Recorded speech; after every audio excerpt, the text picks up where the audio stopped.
নমস্কার বন্ধুরা, কেমন আছেন? আজকে বানাবো এই যে পটল। এই পটলের হচ্ছে কিমা পটল। প্রথমে পটলগুলোকে ভালো করে কেটে নিই। বন্ধুরা, পটলটা কেটে নিয়েছি। একটু একটু সরু সরু খোসা রেখেছি যাতে পটল একদম ভেঙে না যায়। আর তার সাথে নিয়ে নিয়েছি এরকমভাবে আলু কেটে। বসিয়েছি, গরম হয়ে গেছে কড়াইটা। দিয়ে দেব অল্প পরিমাণ তেল, ব্যাস এইটুকুই। গরম হয়ে গেছে, আলু আর পটলটা ভালো করে ভেজে নেব।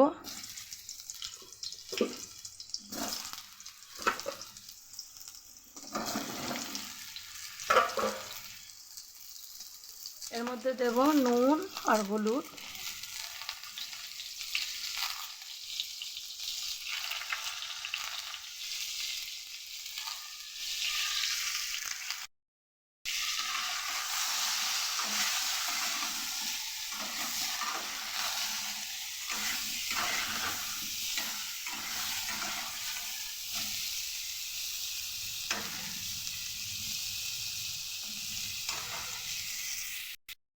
আমার আলু আর পটলটা ভালো করে ভাজা হয়ে গেছে। এবার এটাকে আমি নামিয়ে নেব।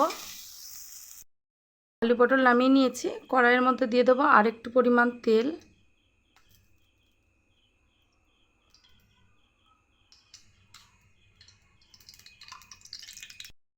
গরম হয়ে গেছে, দিয়ে দেব দুটো তেজপাতা আর গোটা গরম মশলা, একটা এলাচ, লবঙ্গ আর দুটো দারচিনি।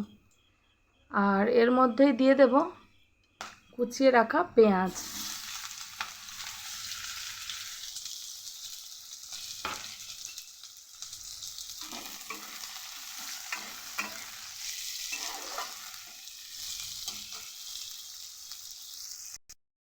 পেঁয়াজের মধ্যে দিয়ে দেবো অল্প একটু নুন। গ্যাসের ফ্লেমটা জোরে দিয়ে পেঁয়াজটাকে একটু ভেজে নেব।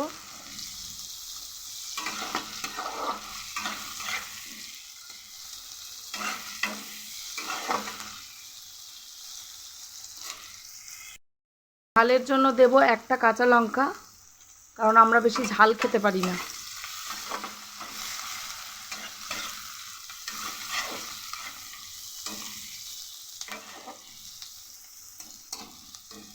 পেঁয়াজটা হালকা ভাজা হয়েছে, এর মধ্যে দিয়ে দেব টমেটো কুচি।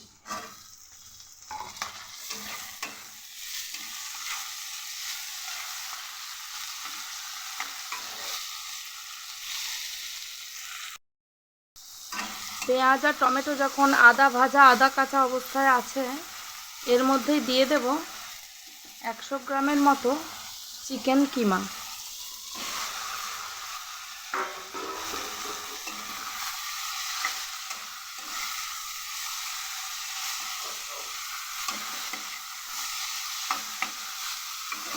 তিনটাকে একসাথে ভালো করে ভাজবো।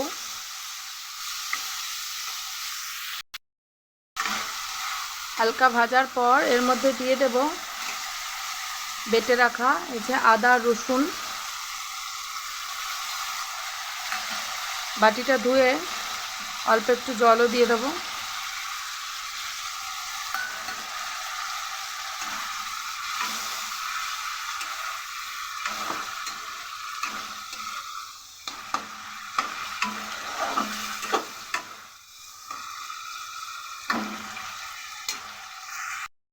এর মধ্যে দেব অল্প একটু কাশ্মীরি লঙ্কার গুঁড়ো,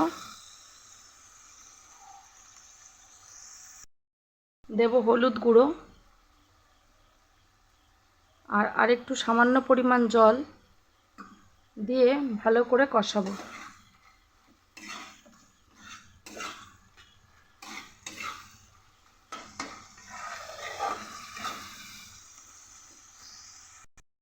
কষানোর মধ্যে দিয়ে দেবো অল্প একটু চিনি।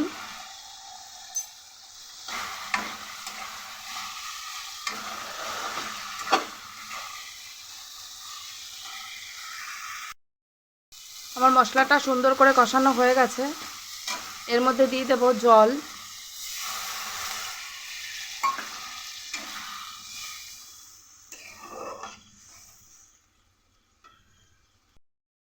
আর এই জলের মধ্যে দিয়ে দেব এই যে ভেজে রাখা আলু আর পটলগুলোকে।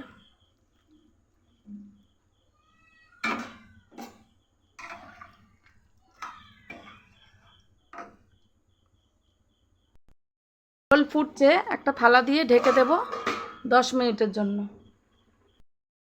10 মিনিট পর চলে এসেছি, দেখি কী অবস্থা।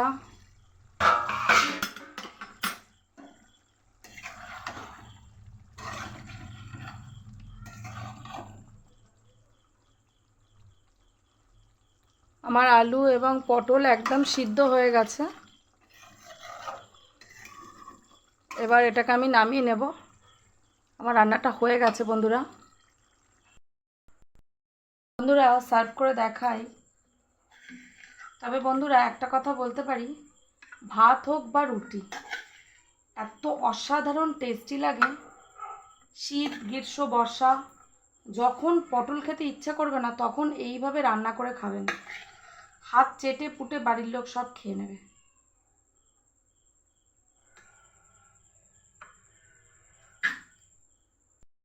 বন্ধুরা, ভিডিওটা কেমন লাগলো অবশ্যই কমেন্ট করে জানাবেন। যদি আমার এই ভিডিওটা ভালো লেগে থাকে, এই রেসিপিটা ভালো লেগে থাকে, অবশ্যই লাইক, শেয়ার এবং কমেন্ট করবেন। ধন্যবাদ। নমস্কার বন্ধুরা, কেমন আছেন? আজকে দেখাবো সবার প্রিয় দুধ পোস্ত। দেখুন তো আপনারা এইভাবে দুধ পোস্ত করেন কিনা। কড়ার মধ্যে তেল গরম হয়ে গেছে, দিয়ে দেব অল্প পরিমাণ কালো জিরা আর তার সাথে 2টো কাঁচা লঙ্কা।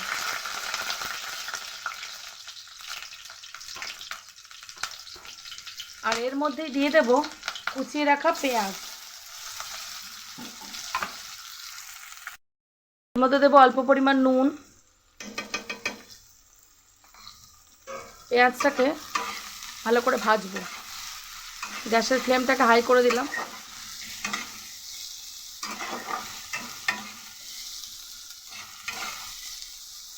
বন্ধুরা কি বলবো, এই দুধ পোস্ত যে একবার খাবে সে মাছ মাংস ভুলে গিয়ে খাবে। শুধু চাইবে এই দুধ পোস্ত খেতে, মাছ মাংস কিছুই লাগবে না। আমার পেঁয়াজটা হালকা ভাজা হয়ে গেছে। এর মধ্যে দিয়ে দেব কুচিয়ে রাখা আলু। এরকম ডুমো ডুমো করে কেটে রেখেছিলাম, সেই আলুটা দিয়ে দেব।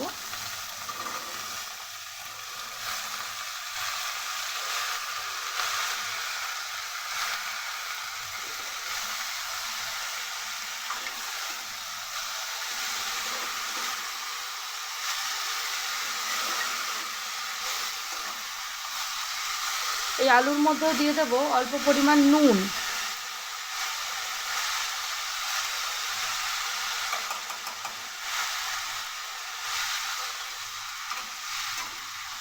ভালো করে ভেজে নেব। আলুটা আমার মোটামুটি ভাজা হয়ে গেছে বন্ধুরা। এবার এর মধ্যে দিয়ে দেব কুচিয়ে রাখা ঝিঙে।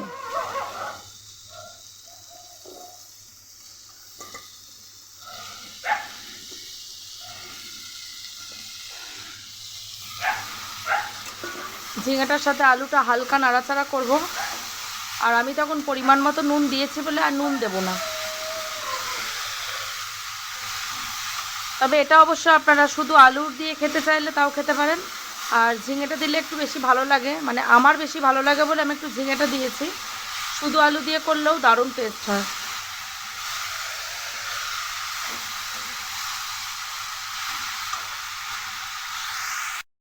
বন্ধুরা দেখতেই পাচ্ছেন ঝিঙের সাথে আলুটা প্রায় 2 মিনিট ধরে আমি ভালো করে নেড়েচেড়ে ভেজে নিয়েছি। এবার এর মধ্যে দিয়ে দেব এই যে বন্ধুরা পোস্ত বাটা, আর তার সাথে দিয়ে দেব হচ্ছে এই যে বন্ধুরা কাজু বাদাম বাটা।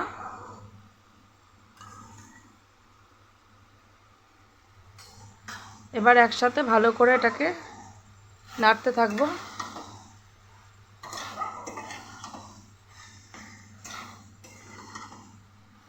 আর এটার মধ্যেই দিয়ে দেব এই যে কাজু আর পোস্ত বাটার যে বাটি ধোয়া জলটা, ওইটুকুও দিয়ে দেব।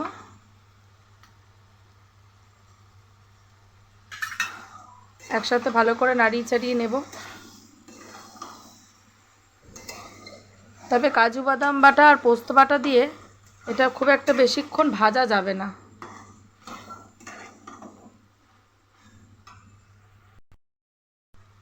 হালকা করে ভেজে নিয়েছি বন্ধুরা।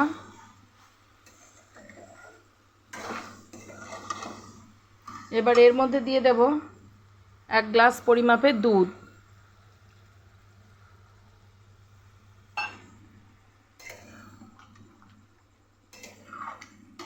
আলুটা যেহেতু আগেই ভাজতে ভাজতে অনেকটা ভাজা হয়ে গেছে, নরম হয়ে গেছিলো, তাই এর মধ্যে আমি আর কোনো রকম জল ইউজ করব না। এবার এটার মধ্যে দিয়ে দেবো এই যে অল্প পরিমাণ চিনি, জাস্ট স্বাদটাকে একটু ঠিক করার জন্য।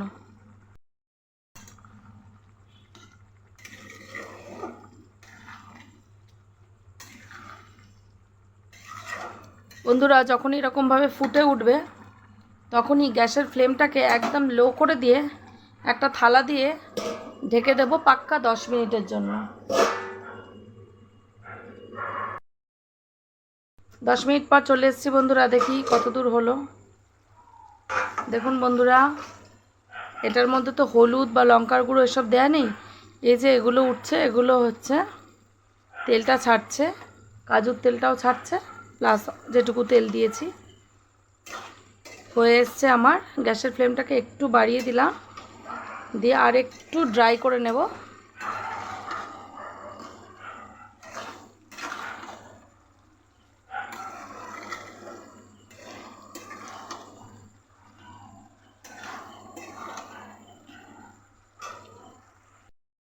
বন্ধুরা, যথেষ্ট ড্রাই হয়ে গেছে, এবার এটাকে আমি নামিয়ে নেব।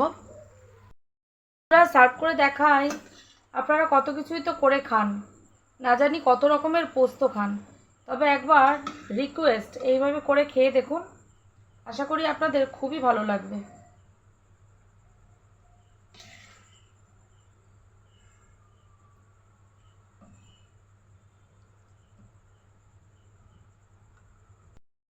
দেখুন তো বন্ধুরা কেমন হয়েছে। যদি ভিডিওটা ভালো লেগে থাকে অবশ্যই লাইক, শেয়ার এবং কমেন্ট করবেন। ধন্যবাদ।